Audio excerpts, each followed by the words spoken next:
नमस्कार. मी जयश्री संगीतराव. आजच्या माझ्या कवितेचा विषय आहे मैत्री. माझ्याच पुस्तकातली ती कविता, अलगूज पुस्तकातली. ज्ञानेश्वर माऊलींनी मैत्रीला मैत्री म्हटलेलं आहे. आणि हे मैत्री असं नातं आहे की ज्याला प्रांत, जात, पात, धर्म, लिंग किंवा वय या कशाचंही बंधन नसतं. ते कोणाशीही होऊ शकते. इतकं निर्मळ ते नातं आहे. आणि म्हणूनच या विषयावर आज मी कविता लिहिणार आहे. कवितेचं नाव आहे मैत्री. आणि या कवितेला मी अभंगाचा पास दिलेला आहे. मैत्रीचा छंद जपावा, दिसामासी वाढवावा. मैत्रीचा छंद जपावा, दिसामासी वाढवावा.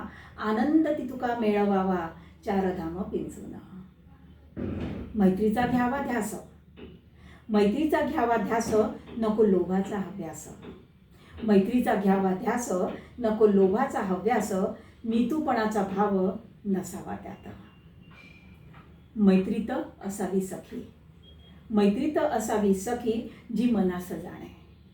मैत्रीत असावी सखी, जी मनास जाणे. नको गैरते वागणे, जया सांगत असे.